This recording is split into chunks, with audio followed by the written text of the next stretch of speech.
I'm going to make a separate test drive video for the all the South African vehicles, excluding the Rooikat Mk.1D, because obviously we've already driven that. And I don't own the Rooikat 105 because I have the Rooikat Mk.1D, but I'm also not going to include that in this. So it'll be the test drive, starting with the Ratel 90 all the way through the Olifant Mk.2, including the ZA35. We'll do that probably, I'll just go in battle rating order, I think. So, starting at rank 4, 6.7, let's take a look at the Ratel 90, which I am almost certainly not going to pronounce all these correctly, but we'll see. 90mm heat FS, that's definitely a French ammo, so probably going to look somewhat French here, or at least there certainly will have been French assistance to the South Africans in creating this vehicle, so spade it out real quick and then we'll get into the test drive. Okay, Ratel 90, I'll spade it out. Let's see what it looks like in a test drive. Okay.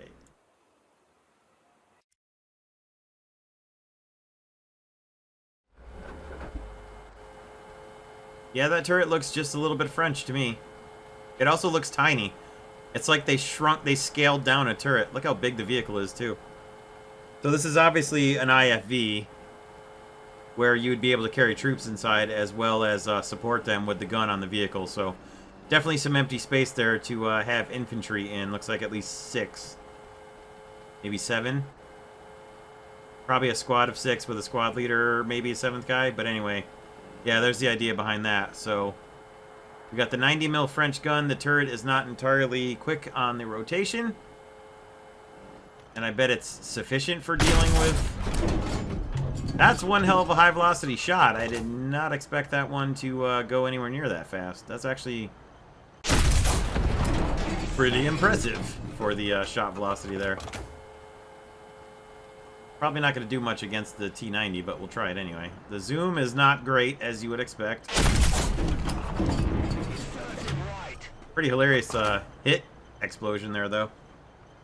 Reload's not very fast either, so clearly we don't have a 90mm autoloader. Alright, let's see what the mobility's like. This is one hell of a huge-ass target, though. That is for sure. That target is huge.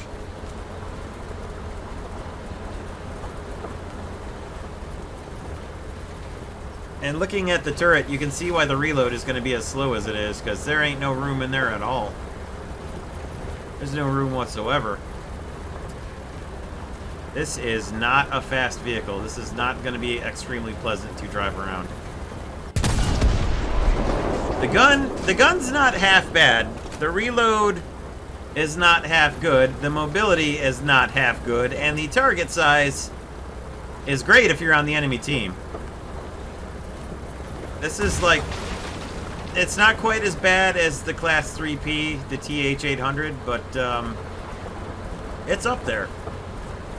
That's up there. This is meant to be like for South Africa to fight their border wars where they're not having to really deal with enemy tanks. So obviously not going to be the biggest problem. Yeah, that's something too. I guess you're not going to be able to turn your gun backwards. You get somebody behind you, you're going to have a bit of trouble aiming at them. Yeah, a little bit.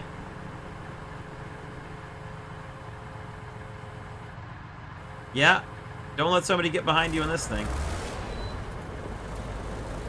But otherwise, yeah, I don't think this is going to be anybody's favorite vehicle unless, like, you know, their father or grandfather or somebody, like, crewed one.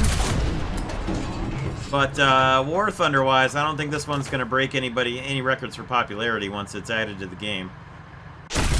It'll be most people's first, you know, dedicated tech tree South African vehicle besides the Rooikat Mk.1D, but I would much rather be driving the Rooikat Mk.1D around than this thing.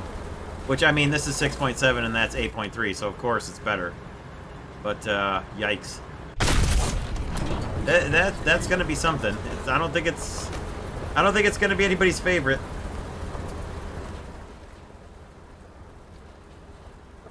Okay. Next we got the Eland Mk.2 Mark 7. Probably also gonna have a 90mm gun. That is Unless I'm mistaken, that is different Heat FS. 60.62, is that what the 90 had? Oh, it is the same. Okay, never mind. I remembered that being different, but I was incorrect.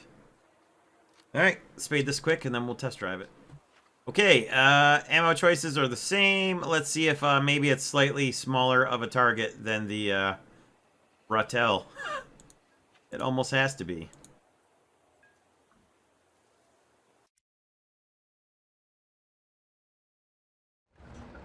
Yeah. A toast to the host who can boast the most roast.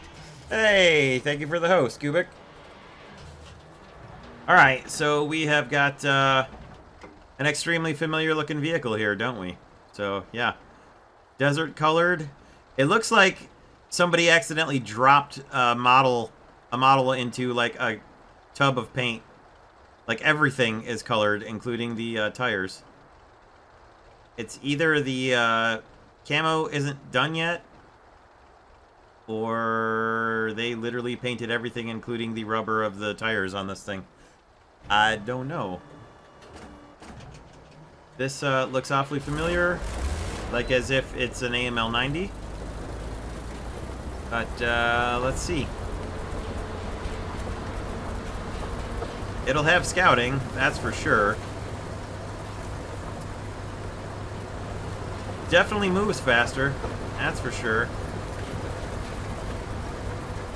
I'm guessing this will not be the camo in-game, no. It's like it's an unfinished model for sure. Now that was a very interesting sound. That impact was really deep bass loud.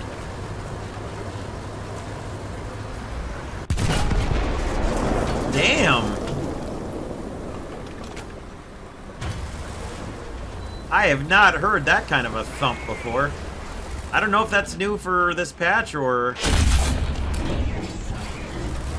Let's try that from third person and see if we can hear that big boom again, because that was a very deep, bassy kind of sound.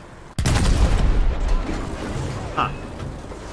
I think that was just the impact of the heat round from really close up.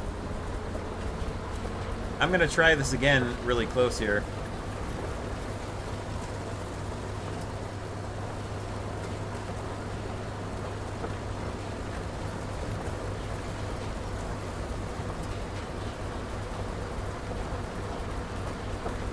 So we'll just get up close. I want to fire another point-blank shot here to see what it sounds like.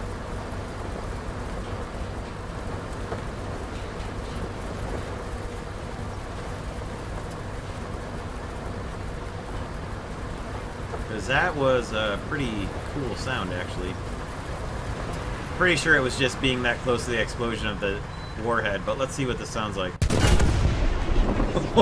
That's pretty cool. I like that. So yeah, basically an AML 90, very, very similar to an AML 90, if not exactly the same. And probably unfinished camos for it, for the South Africans, so that's not bad. They're awfully fast and they're awfully easy to hide, so it'd probably be fun. If that's not an AML 90 in South African service, then I don't know what it is. Alright, let's check out the Ratel 20.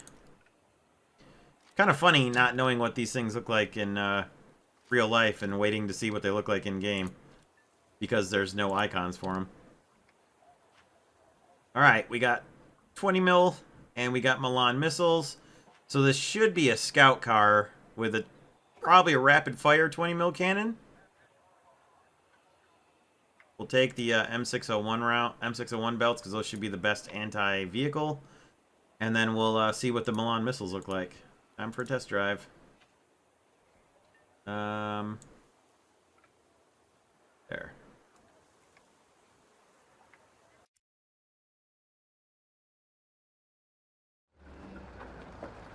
Ah, okay, so it's the initial thing with a different turret and a Milan missile launcher. So, I mean, that's cool.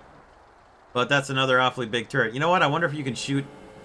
I bet you can't shoot the spare tire off. I wonder if you could have a teammate shoot the spare tire off for you, so that you could actually depress your gun backwards. But I bet you can't on this thing anyways, because of the... yep, that basket thing.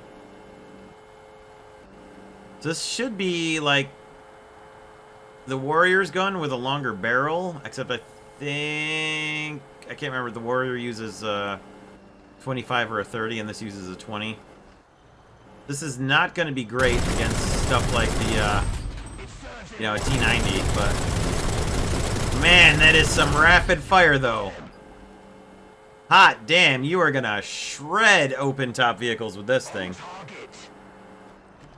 Which ain't going to do much against tanks, I don't think. God damn. Woe betide the first helicopter I see when I'm driving this thing. How's that elevation? Oh my God in heaven. Come get some, whirly boys.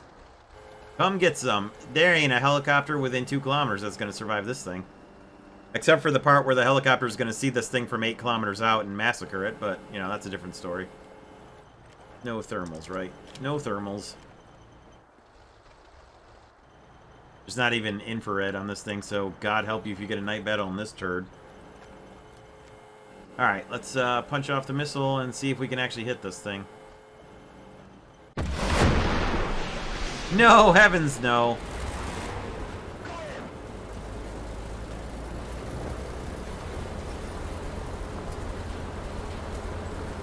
Let's see if we can find the SPAA that's out there and light him up. I don't know if we can even do any damage in the side of anything, even up to the IT-1 here. There he is. Woo! Get some! I overshot, I think. I do believe these are way higher velocity than I was expecting.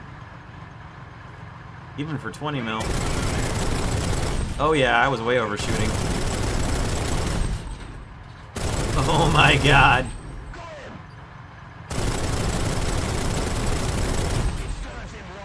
This thing is going to be the late battle spawn camper kill the SPAA dream vehicle.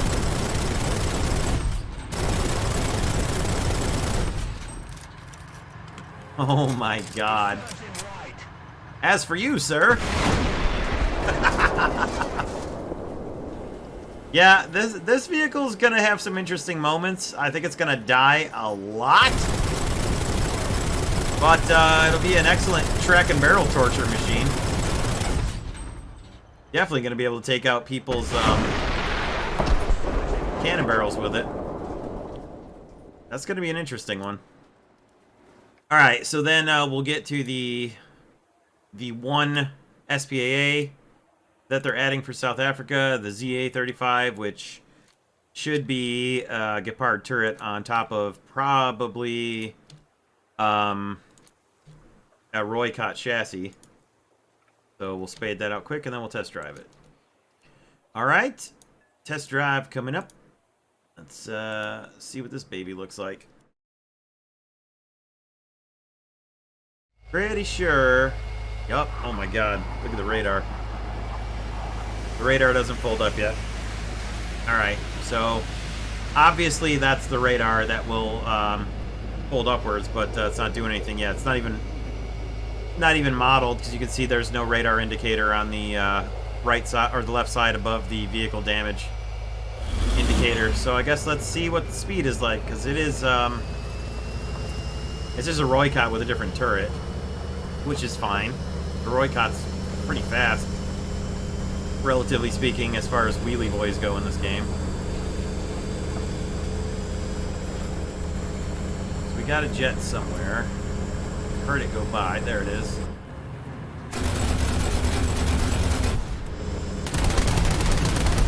Yeah, you're not really going to want to fire third person.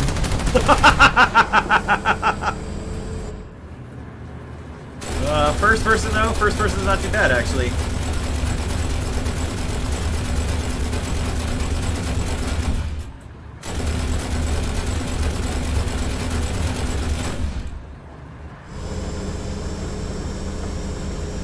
Okay.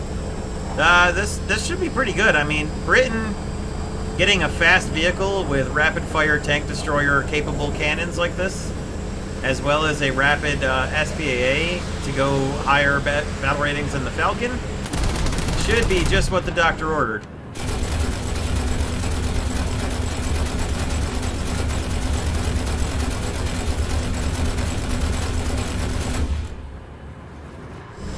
Well, I hit him once, and then I didn't adjust properly there. But, yeah. This should be interesting for British mains getting... I don't know what I hit on him that killed on him, but okay. What I hit on him that killed him, but okay. Should be very interesting for British mains to get a fast-moving, radar-guided, double 35mm cannon SPAA. It's going to get hull broken, that's for absolutely certain, but it'll be an interesting vehicle to have. So, very interesting. Very, very interesting. Alright, and then the first main battle tank. Alright, first main battle tank is the Olifant Mk.1, based off Centurion Mark 5s, I think. My memory doesn't fail me, which it often does. Different ammunition, but probably still NATO standard rounds, just different models of them, I would expect. I would expect this to have the exact same characteristics as the M456 or M whatever the 105mm version of the M456 is. I think 456 is the 90mm heat FS. And I would expect the Hesh rounds to be exactly the same performance as all the other NATO 105s, even though South Africa's not in NATO. But I'll bet you they used all the same interchangeable ammunition on their vehicles, just like all the NATO 105s. I'll bet this thing can fire anything that the L7 can fire. Just gonna go out on a limb there. Plus, you know, M111 AP FSDS, like off the Israeli tanks. And it even gets green night vision. Okay, test drive we go.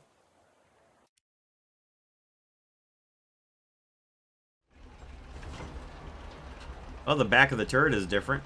Turret baskets and stuff. They've got a little extra stuff added to the back of your standard British turret.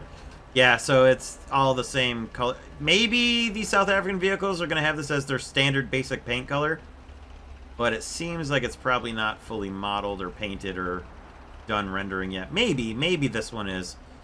But I think between this and the not AML90 there, I have a feeling that's what's going on. So M111 is the same rounds as the Merkava Mk.2B. So that should be able to get through the lower plate of the T90 there, right about there, and should be just as effective as any other top round high 105 AP FSDS. Velocity might even be higher than I'm used to. Reload's not, though. Okay. Looks like the Continental engine deck there, so the mobility might not be too terrible. And it looks like you should be able to add there's side skirt standoffs there. But it doesn't have them, so I wonder if it gets them on later versions of the tank. Yeah, turret rotation speed is nothing to write home about, that's for sure. Let's actually see if the neutral steer is anything to write home about. Yeah, neutral steer is actually not too bad, which is good. Because if you're waiting for your turret to turn, you're going to want to throw neutral steer into the equation as well. So long, comrade. Alright, so basically, somewhere in the neighborhood of the shoot, kill, delete, and the Centurion Mark 5-ish. And not a half bad APF SDS round. Stock heat FS, which is going to be kind of miserable, but it shouldn't be too bad. I mean, if nothing else, 105mm heat FS is pretty good at Soviet tanks from dead front. Like that.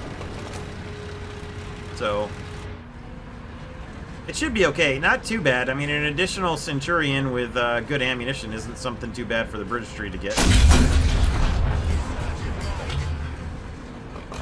I don't feel like that round impact where that hit should have done that much damage to a T-64, but I ain't complaining. That's more what I expected.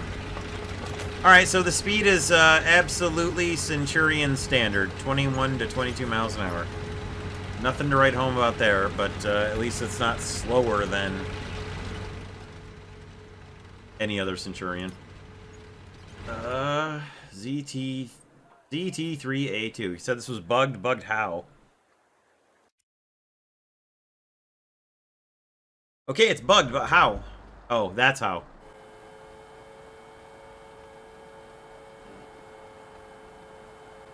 So, as the guys were saying, it's bugged, and I see what they mean is it doesn't have any missiles, so there we go. That's what it looks like.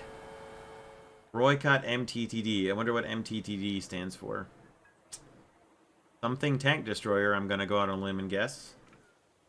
But, whatever.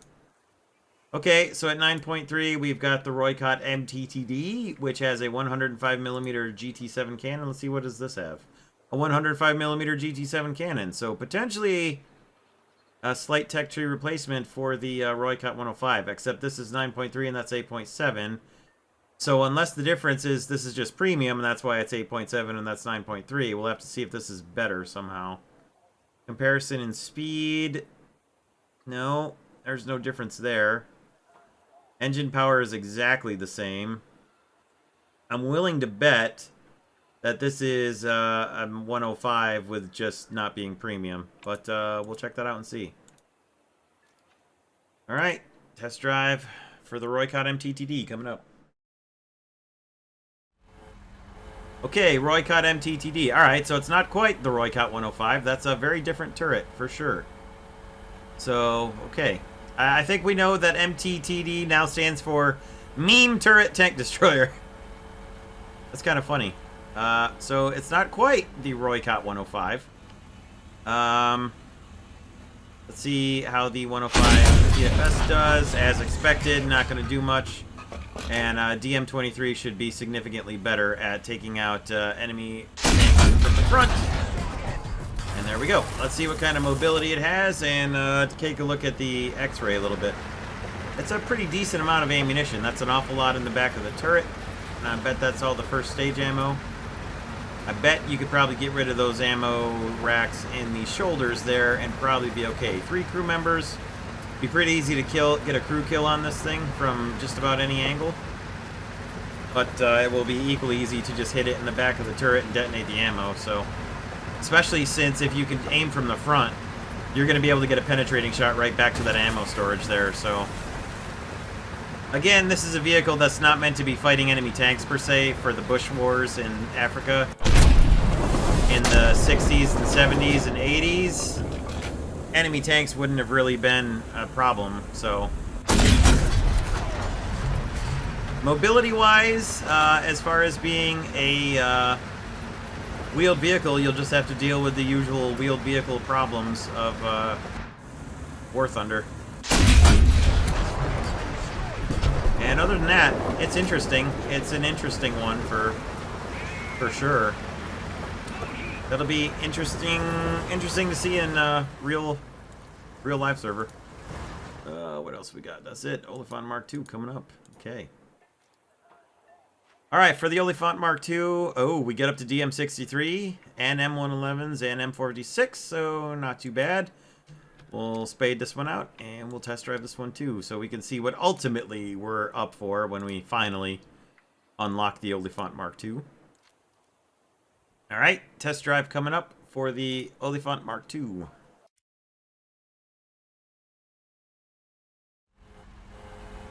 That is a vicious looking turret right there. It looks like the C2 Mexus turret, sort of. I bet it's a bit more survivable, but I bet it's not as good as we're going to hope it is. Okay, so 456 we already know isn't going to do pretty much anything. I'm not entirely convinced that the M111 will, but it should, because that should be DM23-ish equivalent. 105mm round. But I know that the DM63 will do it. So, actually, let's try DM63 on the upper plate and see if it goes through. I don't think it will. Yeah, that's what I thought. You still got to go lower with the DM63. That's a shame. It would be awfully nice if you could go through the upper plate.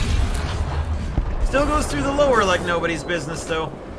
Let's see if our mobility is any better Can we get a higher top speed than 22.5? We sure can. We got an uprated engine. Thank God. Might be topping out at 25. Nope. Never mind. I should have paid attention to what it said the top speed was. I just figured, you know, Centurion. Look at them ammo racks. Yikes. This thing has an automated turret ejection system. Faux show. Hello, goodbye.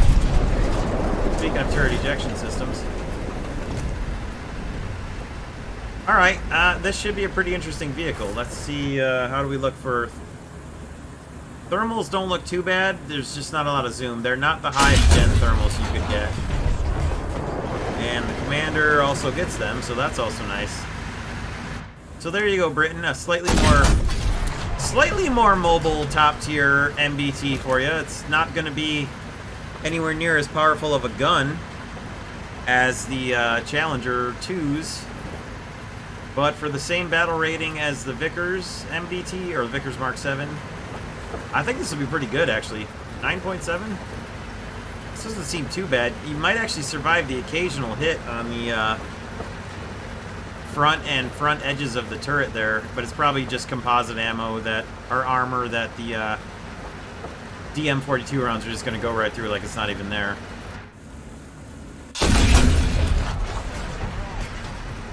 But it doesn't seem too bad, actually.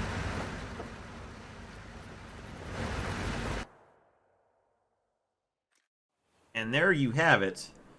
That is the full newly added test drives for the South African tech tree, excluding the Rooikat 105 and the Rooikat Mk.1D that are not newly added to the IXWA strike update. So there you go.